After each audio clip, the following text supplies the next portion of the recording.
இன்னைக்கு இந்த டிராமாவோட அடுத்த எபிசோடு தான் பார்க்க போறோம். அதுக்கு முன்னாடி இந்த வீடியோக்கு ஒரு லைக் போடுங்க, அதே நேரத்துல கமெண்ட் பண்ணுங்க, அப்புறம் ஹைப்புங்கிற ஒரு பட்டன் இருக்கும் அதையும் பிரஸ் பண்ணுங்க. அப்பதான் நம்ம வீடியோ நிறைய பேருக்கு ரெக்கமெண்ட் ஆகும். So welcome back to series Tamil. இன்னைக்கு நாம இந்த டிராமாவோட அடுத்த எபிசோடு தான் பார்க்க போறோம். சோ போன எபிசோட்ல என்ன ஆச்சுன்னு பார்த்தோம்ல, இதுக்கப்புறம் என்ன ஆகுதுன்னு இந்த எபிசோட்ல பாத்திரலாம். கட் பண்ண நம்ம ஹீரோ அவன் அப்பாவோட சமாதி முன்னாடி உட்காந்துக்கிட்டு இருக்கான். அப்பா, இந்த அரண்மனையில அரசு எல்லாம் ரொம்ப மோசம்பா, எப்ப என்ன நடக்கும்னே தெரியல. ஆனா இவ்வளவு நாளா நான் இங்க வேலை செஞ்சோம், எனக்கு ஒன்னும் புரியல, ரொம்ப குழப்பமா தான் இருக்கு. நீங்க அந்த காலத்துல அரண்மனைக்கு வேலைக்கு வந்தப்ப என்ன மாதிரி கஷ்டப்பட்டீங்களோ பரவாயில்ல, என்ன கஷ்டம் வந்தாலும் சரி, ஒரு ஏழை குடும்பத்துல இருந்து வந்த முதல் டாப்பர் நான் தான். ஒருவேளை நான் செத்து போயிட்டா கூட என்னோட சமாதியில ஒரு மாசான கவிதையை எழுத சொல்லுவேன் அப்படின்னு சொல்லிட்டு இருக்கும்போது கரெக்டா நம்ம ஹீரோனி அங்க வரா. ஒரு கவிதையை சொல்லிக்கிட்டே வரா. என்ன இன்ஸ்பெக்டர், இந்த கவிதை உங்களோட கேத்துக்க போதுமா? அதுக்கு நம்ம தலைவன், நான் சாதாரண ஆள் இல்ல, ஏழை மக்களை பெருமைப்படுத்துறதுக்காக வந்தவன். சரியில்ல வடசி, நீங்க என்ன இந்த பக்கம்? நான் இங்க என்னோட பழைய நண்பருக்காக அஞ்சலி செலுத்த வந்தேன். 3 வருஷத்துக்கு முன்னாடி இந்த கோவிலை கட்டினதே நான் தான். அந்த டைம்ல தான் உன் அப்பாவை நிறைய தடவை மீட் பண்ணிருக்கேன். கட் பண்ண ஒரு பிளாஷ்பேக்கை காட்டுறாங்க. நம்ம ஹீரோ சொன்ன மாதிரி அந்த இளவரசன் தான் அவனோட அப்பாவை கொண்டு இருக்கான். என்ன நினைச்சுக்கிட்டு இருக்க? ஒரு சாதாரண 8வது ரேங்க் ஆபீசர் நீ என்ன பத்தி தப்பா ரிப்போர்ட் பண்ணுவியா? உன் தகுதிக்கு மீறி செயல்படுற. நான் பண்ணது ஒன்றும் தப்பு இல்லையே. நீங்க கோவில் கட்டுறேன்னு சொல்லி மக்களோட நிலத்தை அநியாயமா புடிங்கிட்டீங்க. என்னை கொல்றதுனால நீங்க பண்ண தப்பு யாருக்கும் தெரியாம போயிடும்னு நினைக்கிறீங்களா? நீ செத்த பிறகு எந்த தடயமும் இருக்காது, புரியுதா? அப்படின்னு சொல்லி நம்ம ஹீரோட அப்பாவை அவன் கொண்டு வர்றான். இதை எல்லாத்தையுமே நம்ம ஹீரோயினி பார்த்துக்கிட்டு இருக்கா.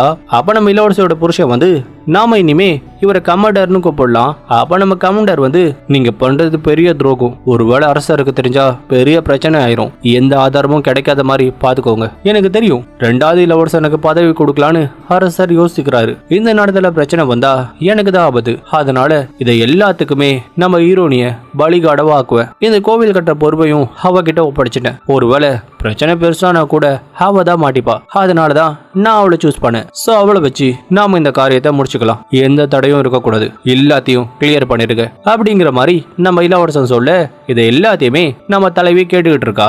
கட் பண்ண பிரசன்ட்ல நம்ம ஹீரோயின் ஹீரோ கிட்ட, உன் அப்பா ரொம்ப நேர்மையான ஆளு, ஆனா எதிர்பாராத விதமா அவரு மலையில இருந்து கீழே விழுந்து இறந்துட்டாரு, அவரோட பாடி கூட கிடைக்கலன்னு கேள்விப்பட்டேன். என்ன யோசிக்கிற? இல்ல, எனக்கு ஒரு விஷயம் புரியல. என் அப்பா ஒரு சாதாரண 8வது ரேங்க் ஆபீசர் தான். அவரு அரண்மனையோட டாக்குமெண்ட்டை காப்பி பண்ற வேலையை தான் பாத்துக்கிட்டாரு. அப்படி இருக்கும்போது அவர் எப்படி இந்த மாதிரி ஒரு பிரச்சனையில மாட்டிக்கிட்டாரு? அதுதான் எனக்கு ரொம்ப குழப்பமா இருக்கு. கண்டிப்பா என் அப்பாவை யாரோ கொண்டு இருப்பாங்கன்னு உங்களுக்கு தெரியும்ல அப்படிங்கிற மாதிரி ஹீரோ கேட்க, அதுக்கு நம்ம ஹீரோனி வந்து, அப்படின்னா உன் அப்பாவோட சாவு விபத்து இல்ல, அது ஒரு திட்டமிட்ட கொலைன்னு நினைக்கிறியா? அப்படிதான் நான் நினைக்கிறேன்னு நீங்க நினைக்கிறீங்களா? எனக்கு தெரிஞ்சதெல்லாம் ஒண்ணுதான், உன் அப்பா ரொம்ப நல்லவர், யாருக்கும் எந்த பவருக்கும் அவர் பயப்பட மாட்டாரு. ஒரு நல்ல பையனா நீ அவரோட பேரை காப்பாத்து. அவரு மாதிரியே ஒரு நேர்மையான அதிகாரியா இருக்க பாரு. ஆனா நான் ஒண்ணு கேட்கலாமா? நீங்க இளவரசரை விட்டுட்டு என்ன 2ஆம் இளவரசரோட டீம்ல ஜாயின் பண்ண சொன்னீங்க.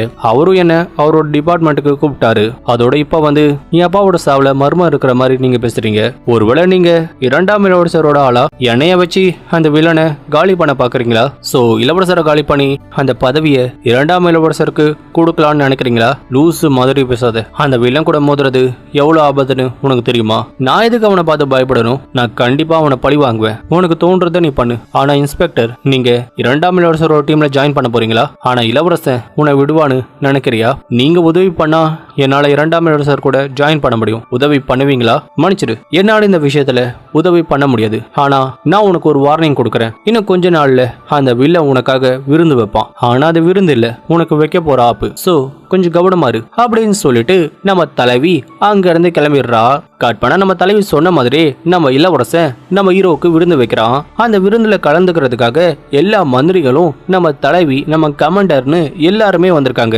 2ஆம் இளவரசன் நம்ம ஹீரோவை அவனோட டிபார்ட்மெண்ட்டுக்கு கேக்குறான். ஆனா நாம அவனை விட மாட்டோம். அவன் ஒரு ஏழை குடும்பத்துல இருந்து வந்தவன். அவன் நம்ம கண்ட்ரோல்ல இருந்தாதான் நமக்கு நல்லது. என்ன சொல்றீங்க இளவரசி? நீங்க சொல்றதும் சரிதான் மந்திரி. கரெக்டா அதே நேரத்துல நம்ம ஹீரோ அங்க வரான். அப்ப அந்த தலைமை மந்திரி வந்து, வாங்க இன்ஸ்பெக்டர், உங்களை வெல்கம் பண்ணதான் நாங்க இந்த விருந்தையே ஏற்பாடு பண்ணோம். ஆனா நீங்க இன்ஸ்பெக்டர் ஆகி கொஞ்ச நாள் கூட ஆகல, அதுக்குள்ள உங்களை வேற ஒரு டிபார்ட்மெண்ட்டுக்கு மாத்த சொல்லி கேக்குறீங்க. நீங்க அதுக்குள்ள பெரிய ஆளா ஆகிட்டீங்களா அப்படிங்கிற மாதிரி அந்த மந்திரி கேட்க, உடனே நம்ம இளவரசன் வந்து, இன்ஸ்பெக்டர், இது ரொம்ப காஸ்ட்லியான சரக்கு, உன்ன மாதிரி ஏழை பசங்களெல்லாம் இதை வாங்க முடியாது. இன்னைக்கு விருந்துங்கிறதுனால நான் இதை உனக்காக கொண்டு வந்திருக்கேன். சோ எங்க கூட சேர்ந்து நீயும் இந்த சரக்கை குடிக்கலாம். சரக்கு எவ்வளவு காஸ்ட்லிங்கிறது முக்கியம் இல்ல, அதை குடிக்கிறவன் யாருங்கிறது தான் முக்கியம். சரி நாம குடிக்கலாம் அப்படி அப்படின்னு சொல்லிட்டு அந்த மந்திரி ஒரு பெரிய பவுல கொண்டு வந்து வைக்கிறான். இன்ஸ்பெக்டர், முதல் தடவை எங்களோட விருந்துல நீங்க கலந்துக்கிறீங்க. நீங்க எங்களோட ஆளுன்னு நாங்க நம்புறதுக்கு நாங்க சொல்றதை நீங்க பண்ணணும். குடிக்கிறதுனா சும்மா வந்து குடிச்சிட்டு போறது இல்ல.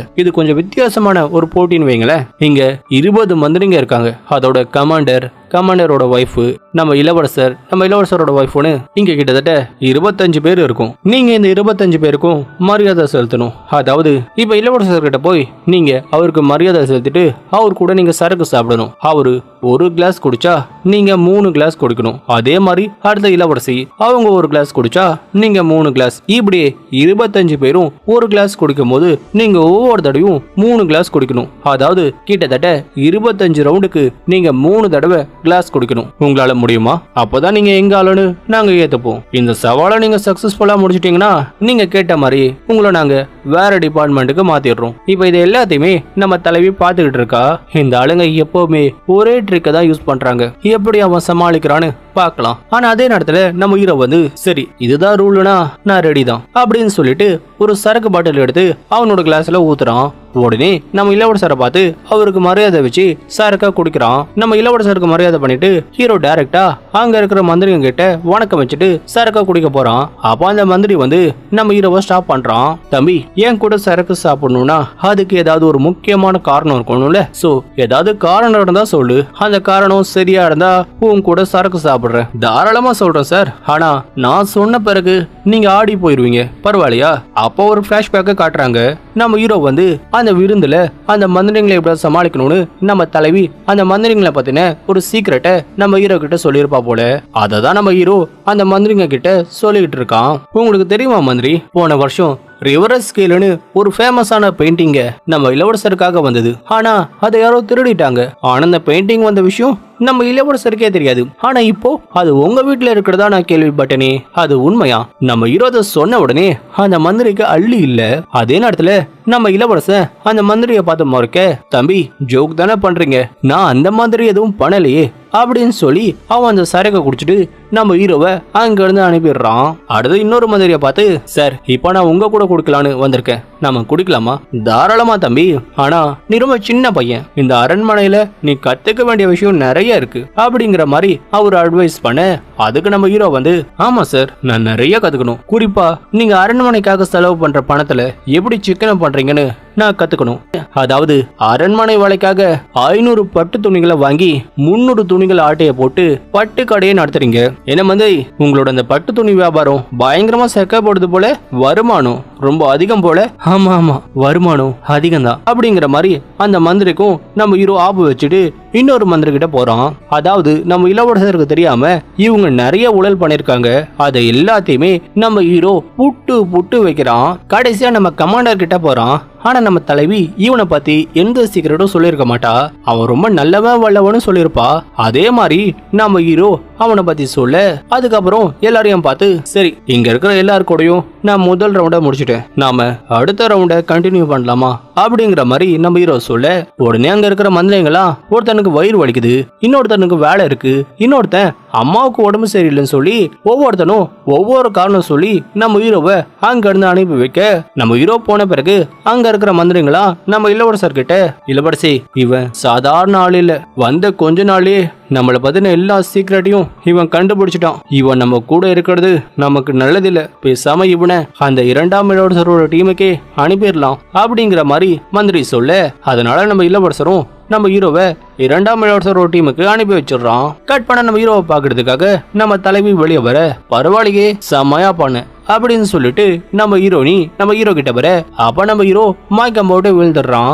அதாவது பயங்கரமா சரக்கு குடிச்சால, அதனால மாட்டையாகி மயக்கம் போட்டு விழுந்துடுறான். இப்ப அவன் நம்ம தலைவியோட ரூம்ல தான் இருக்கான். என்ன மன்னிச்சிடுங்க, கொஞ்சம் ஓவரா குடிச்சிட்டேன். நீங்க தான் என்ன இங்க கூப்பிட்டு வந்தீங்களா? ஆமா, நான் தான் உன்னை கூப்பிட்டு வந்தேன். ஏன்னா நீ தான் ஓவரா குடிச்சு மாட்டே ஆயிட்டியே, பார்க்க பாவமா இருந்தது, அதான் என்னோட வீட்டுக்கு உன்னை தூக்கிட்டு வந்தேன். சரி எனக்கு தூக்கம் வருது, நான் போய் படுக்கிறேன் அப்படின்னு சொல்லி நம்ம தலைவி அவளோட பெட்ல போய் படுக்க, நம்ம ஹீரோக்கு புரிஞ்சு போயிடுது. உடனே அவனோட ட்ரெஸ்ஸை கலட்டுறான். என்ன பண்ற, எதுக்காக உன் ட்ரெஸ்ஸை கலட்டுற? நம்ம ஒன்னா தூங்க போறோம்ல, அதுக்கு எதுக்கு நீ ட்ரெஸ்ஸை கலட்டுற? ட்ரெஸ்ஸை போட்டுக்கிட்டு வந்து என் பெட்ல படு. உடனே நம்ம ஹீரோ அந்த பெட்ல படுக்க, உடனே நம்ம தலைவி அவனை கட்டி பிடிச்சு தூங்குறா.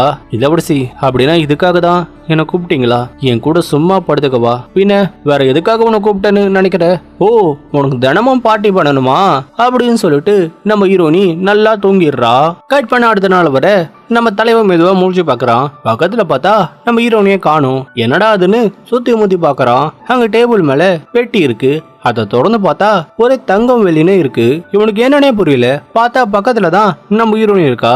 நேத்து நைட்டு நான் ரொம்ப நல்லா தூங்குனேன். அதுக்கு பரிசாதான் இதை நான் உனக்கு கொடுத்துருக்கேன். இவ என்ன நம்மள ஒரு மனுஷனாவே ட்ரீட் பண்ண மாட்டா, ஏதோ வாடகை புருஷன் மாதிரி ட்ரீட் பண்றா அப்படின்னு நோந்து போய் நம்ம ஹீரோ 7ஆம் இளவரசனை போய் மீட் பண்றான். நம்ம ஹீரோனி கொடுத்தால அந்த தங்கம் வெள்ளிலாம் அதை எடுத்துட்டு போய் நம்ம 7ஆம் இளவரசன் கொடுத்து அதை கஷ்டப்படுற மக்களுக்கு யூஸ் பண்ணிக்க சொல்றான். டேய், இவ்வளவு காசு உனக்கு எதுடா? காசு நல்ல வழியில தான் வந்தது. சோ ரொம்ப யோசிக்காத, இதை ஏழைங்களுக்கு கொடுத்து உதவி பண்ணு. சரி, நான் எதுக்கு வந்தேன்னா, நம்ம இளவரசன் இருக்கான்ல, அவன் மக்களுக்கு தானியங்களை கொடுக்கறன்னு சொல்லி அதை சீக்கிரட்டா அவனோட குடோன்ல பதுக்கி வச்சிருக்கான். அதாவது அரசருக்கு எதிராக பெரிய அளவுல ஒரு சதி பண்ணிக்கிட்டு இருக்கான். நம்ம எப்படியாவது அவனை மாட்டி விடணும். ஆனா அந்த தானிய மூட்டைலாம் எங்க இருக்குன்னு தான் தெரியல. நீ கவலைப்படாத, அது எங்க இருக்குன்னு நான் கண்டுபிடிச்சிட்டேன். ஆனா அந்த தானியம் கவர்மெண்டோடதுன்னு நீ எப்படி ப்ரூவ் பண்ணுவ? நீ கவலைப்படாத, கடைசியா வந்த தானிய மூட்டையில நான் ஸ்பெஷலான ஒன்றை கலந்துருக்கேன். அந்த தானியம் மட்டும் வில்லனோட குடோனுக்கு போயிருச்சுன்னா நம்ம ஈஸியா அவனை தூக்கிடலாம். அடேங்கப்பா, வேற லெவல்ல பிளான போடுற. அரசர் கரெக்டா தான் அவனை சூஸ் பண்ணிருக்காரு. நீ தைரியமா இறங்கி வேலையை பாரு, நான் உன் கூட நிக்கிறேன். ஆனா கவனமா இரு அப்படிங்கிற மாதிரி நம்ம 7ஆம் இளவரசன் நம்ம ஹீரோ வான் பண்றான். கட் பண்ண நம்ம அரசரை காட்டுறாங்க. அப்ப நம்ம அரசரை பார்க்க நம்ம ஹீரோனி வரா. அரசி வாழ்க அப்படிங்கிற மாதிரி நம்ம ஹீரோனி அரசருக்கு மரியாதை செலுத்த, ஆனா அரசர் ரொம்ப சீரியஸா நீ வாழ்கன்னு சொல்ற, ஆனா என் மனசுல நிம்மதியே இல்லை அப்படிங்கிற மாதிரி சொல்ல, உடனே ஹீரோயினி என்னாச்சு அப்படிங்கிற மாதிரி கேட்க, நம்ம அரசரும் கோபத்துல என்ன பார்த்து பயப்படுறியா? பாக்குறதுக்கு ரொம்ப பவ்யமா ஒண்ணுமே தெரியாத பாப்பா மாதிரி இருக்க. ஆனா நான் பார்த்து அப்பாயின்மெண்ட் பண்ண அந்த புது டாப்பர் விஷயத்துல நீ ஏதோ ஒரு கேம் ஆடுறல. நான் ஏழை பசங்களை வேலைக்கு எடுத்ததே நாட்டுக்கு நல்லது பண்ணதான், அவங்கள சாவடிக்க இல்ல. நீ எதுக்காக அவனை ரெவன்யூ டிபார்ட்மெண்ட்டுக்கு தள்ளிவிட்ட? என்னமா பிளான் பண்ற நீ அப்படிங்கிற மாதிரி அரசர் கேட்க, அப்பா, நாட்டுல பஞ்சம் வந்து மக்கள் கஷ்டப்படுறாங்க. ஆனா இந்த மந்திரிங்கெல்லாம் தானியத்தை பதுக்கி லாபம் பாக்குறாங்க. நம்ம இளவரசரும் அவனுங்களோட பேச்சை கேட்டு ஏமாந்துகிட்டு இருக்காரு. அதனாலதான் நான் அந்த இன்ஸ்பெக்டரை வச்சு அந்த பணத்தெல்லாம் மீட்டு மக்களுக்கு கொடுத்து இளவரசருக்கு நல்ல பேரை வாங்கி தரலான்னு நினைச்சேன். வேற ஒன்றும் இல்லை. ஓ, அப்படின்னா நீ இன்னும் அந்த பழைய விஷயத்த மறக்கல போல. அப்போ ஒரு பிளாஷ்பேக் வருது. நம்ம ஹீரோட அப்பா இறந்து போனார்ல, அவரை கொண்டது யாருன்னு நம்ம அரசருக்கும் ஏற்கனவே தெரியும் போல. இந்த கோவில் விஷயத்த நீ சரியா ஹேண்டில் பண்ண. அதுக்கு உனக்கு ஏதாவது வெகுமதி கொடுக்கணும்ல. உனக்கு என்ன வேணும்? அப்பா, எனக்கு எதுவும் வேணாம். ஆனா அந்த ஷென் அதிகாரி நம்ம இளவரசரை பத்தி தப்பா ரிப்போர்ட் எழுதிருக்காரு. ஏதாவது பிரச்சனை வர போகுதுன்னா நான் அந்த லெட்டரை எரிச்சிட்டேன். அதுக்கப்புறம் பார்த்தா அவர் இறந்து போயிட்டாரு. இந்த விஷயம் வெளியே தெரிஞ்சா இளவரசருக்கு தான் ஆபத்துப்பா. அவன் இளவரசர் மேல பழி போட்டிருக்கான். அவன் செத்ததுல எந்த தப்பும் இல்ல. நீ பண்ணது கரெக்ட் தாமா. நான் நினைச்சதை விட நீ ரொம்ப தந்திரசாலிதான். நீ தான் இனிமே இளவரசனுக்கு பக்கபலமா இருந்து அவனுக்கு அட்வைஸ் பண்ணணும். ஆனா உன்னோட மூளையை எப்பவுமே நல்ல விஷயத்துக்கு மட்டும் நீ யூஸ் பண்ணணும் அப்படிங்கிற மாதிரி சொல்லி நம்ம தலைவிய அங்க இருந்து அனுப்பி வைக்க, நான் அவனுக்கு உதவி பண்ணணுமா? அவன் ஒரு கேடு கட்டவன். அவன் ஆட்சிக்கு வர தகுதி இல்லாதவன். அவனை காலி பண்ண அந்த விஷயம் போதாது. ஏதாவது ஒன்று பெருசா பண்ணி அவனை மாட்டி விடணும். அவன் பண்ற பெரிய தப்ப நான் வெளியே கண்டிப்பா கொண்டு வருவேன். அப்போ உங்களுக்கு அவன் மேல வெறுப்பு வரும். அது வரைக்கும் நான் ஓய மாட்டேன் அப்படிங்கிற மாதிரி சொல்லிட்டு நம்ம தலைவி அங்க இருந்து போக, அதே நேரத்துல மக்களுக்காக கொண்டு போற தானியங்களை இளவரசரோட ஆளுங்க திருட்டுத்தனமா பதுக்கி வச்சுக்கிட்டு இருக்காங்க. கட் பண்ண நம்ம தலைவன் அந்த இடத்துக்கு வந்து அந்த தானியங்களை செக் பண்றான். அப்ப நம்ம கமாண்டர் கிட்ட மாட்டிக்கிறான். இன்ஸ்பெக்டர், அது நீங்க தானு எனக்கு தெரியும். ஆனா இன்ஸ்பெக்டர், இளவரசியோட குடோனாண்டு வந்து என்ன பண்றீங்க? ஏதாவது தேடி வந்தீங்களா? உடனே நம்ம கமாண்டர் வந்து நம்ம ஹீரோ அட்டாக் பண்ண நம்ம ஹீரோ அதை தடுத்துடுறான். அட பரவாயில்ல இன்ஸ்பெக்டர், உங்களுக்கு சண்டை போடலாம் தெரியுமா? சரி, உங்களோட முகத்தை காட்டுங்க அப்படின்னு சொல்லிட்டு நம்ம ஹீரோ அட்டாக் பண்றான். ஆனா நம்ம ஹீரோ அவனை அட்டாக் பண்ணிட்டு அங்க இருந்து தப்பிச்சு போயிடுறான். கரெக்டா நம்ம தலைவி வந்து நம்ம ஹீரோவை அங்க இருந்து காப்பாத்தி கூப்பிட்டு போயிடுறா. இப்ப நம்ம தலைவனை பிடிக்கணும்னு நம்ம கமாண்டர் வெளியே வர, அப்ப யாரோ நம்ம ஹீரோவை கூப்பிட்டு போடுத நம்ம கமாண்டர் பாத்துடுறான். உடனே பின்னாடியே போறான். ஆனா அங்க போய் பார்த்தா நம்ம 7ஆம் இளவரசர் தான் இருக்காரு.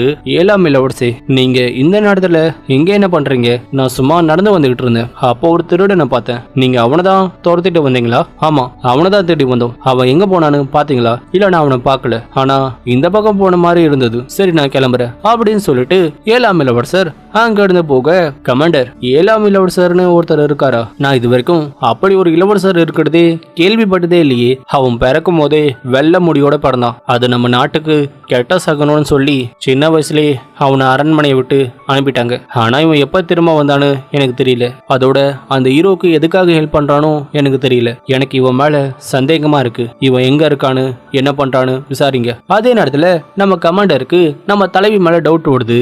ஏன்னா நம்ம ஹீரோ கூட போனது ஒரு பொண்ணுன்னு அவனுக்கு தெரியும். சோ அது நம்ம தலைவியா தான் இருப்பான்னு உடனே நம்ம தலைவியை பாக்குறதுக்காக அவளோட வீட்டுக்கு போறான். அதே நேரத்துல நம்ம தலைவி கூட தான் நம்ம ஹீரோ இருக்கான். டேய், நீ போன குடோனு யாரோட குடோன்னு தெரியுமா? அது இளவரசரோட குடோன் இல்ல, என்னோட குடோன். அங்கேண்டா போன? என்னது உன்னோட குடோனா? அதனாலதான் அவங்க கிட்ட மாட்டிக்கிட்டானா? இருந்தாலும் உன்னோட உயிரை பணைய வச்சு என்னை வந்து காப்பாத்திருக்க. எதுக்காக? அதோட இதுக்கப்புறம் நம்ம ஒன்னா இருக்க வேணான்னு நீ சொன்ன. ஆனா எனக்காக வந்திருக்கியே, எதனால? அதுவா, அரசர் உனக்கு உதவி பண்ணி என்கிட்ட சொன்னாரு, அதனாலதான் நான் வந்தேன். ஓ அப்படின்னா அரசர் சொல்லனா என்ன சாக விட்டுருப்பியா? அப்ப நம்ம ஹீரோக்கு அடிபட்டதை பார்த்ததும் நம்ம ஹீரோ நீ பதறி போய் அவனோட காயத்துக்கு மருந்து போட்டு விட.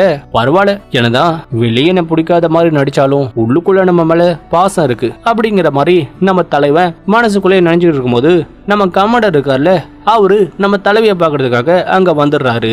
ஆனா நம்ம தலைவி கூட இருக்கால அவளோட பாடி கார்டு, அவ வந்து கமாண்டரை உள்ள விட மாட்டா. ஏய் என்ன, நான் அவளோட புருஷன், வழிய விடு. டேய் போய் ஒளிஞ்சுக்கோ, அவன் வந்துட்டான். நான் போக மாட்டேன். நான் எதுக்கு போகணும்? டேய் விளையாடுத, அவன் பாத்திர போறான், நான் போக மாட்டேன். அப்ப தலைவன் தெரியாம அங்க இருக்கிற பெல்ல கீழே தள்ளி விட அது நம்ம கமாண்டருக்கு கேட்டுடுது. உடனே நம்ம கமாண்டர் நம்ம பாடி கார்டு தள்ளி விட்டுட்டு நம்ம தலைவியை பாக்குறதுக்காக உள்ள போறான். ஆனா உள்ள போனா அங்க நம்ம தலைவி மட்டும்தான் இருக்கா. நம்ம ஹீரோ வந்து அங்க இருக்கிற ஒரு பீரோக்குள்ள ஒழிஞ்சுக்கிறான். ஏன்னா கமாண்டர், என்னோட அனுமதி இல்லாம என்னோட ரூமுக்குள்ள வந்திருக்க, எதுக்காக வந்த? நம்ம குடோனுக்குள்ள ஒரு திருட வந்துட்டான். அவனை ஒரு பொண்ணு தான் காப்பாத்தி கூப்பிட்டு போனான். அது யாருன்னு உனக்கு தெரியுமா? அதோட நம்ம ஹீரோனியோட ட்ரெஸ்ல ரத்தக்கார இருக்கிறத அவன் பாத்துடுறான். அதோட அங்க இருக்கிற பீரோவையும் பாத்துடுறான். உடனே அந்த பீரோ ஓபன் பண்ணலான்னு போகும்போது நம்ம தலைவி அவனை தடுத்துடுறா. எப்படி அடிபடுது? எனக்கு இப்படியாக காரணம் யார் தெரியுமா? அந்த இன்ஸ்பெக்டர் தான். ஆனா அவனை ஒரு பொண்ணு வந்து காப்பாத்தி கூப்பிட்டு போயிட்டான். அந்த பொண்ணு நீ தானே? உனக்கு என்ன மூளை குழம்பி போயிடுச்சா? நான் எதுக்கு அந்த இன்ஸ்பெக்டருக்கு உதவி பண்ணணும்? ஒருவேளை அப்படி பண்ணியிருந்தாலும் என்னோட குடோன்ல போய் அவனை நானே திருட சொல்லி அவனை வந்து நான் காப்பாத்துவேனா? நான் என்ன லூசா? அதோட உன்னோட ஆசை நாய்க்கு வீட்டை விட்டு போயிட்டா, அவளை திரும்ப கொண்டு வரணும்னு ஏதாவது பிளான் பண்றியா? இங்க பாரு, நம்ம இளவரசருக்கு அந்த இன்ஸ்பெக்டரை சுத்தமா பிடிக்காது. நீ மட்டும் அவனுக்கு ஹெல்ப் பண்றது இளவரசருக்கு தெரிஞ்சா அவன் கண்டிப்பா அவனை சும்மா விட மாட்டான். அதோட நம்ம ஹீரோ அங்கதான் இருக்கான்னு நம்ம கமாண்டர் கன்ஃபார்ம் பண்ணிக்கிறான். உடனே நம்ம ஹீரோனி கூட நெருக்கமா இருக்கிற மாதிரி ட்ரை பண்றான். ஆனா நம்ம தலைவி அவனை தடுக்க பாக்குறா. உடனே நம்ம தலைவன் அந்த கதவை திறந்துகிட்டு வெளியே வர ட்ரை பண்ண இந்த எபிசோட் முடியுது. இந்த வீடியோ பிடிச்சிருந்தா லைக் பண்ணுங்க, ஷேர் பண்ணுங்க, மறக்காம நம்ம சேனலை சப்ஸ்கிரைப் பண்ணுங்க. அடுத்த வீடியோல மீட் பண்ணுவோம்.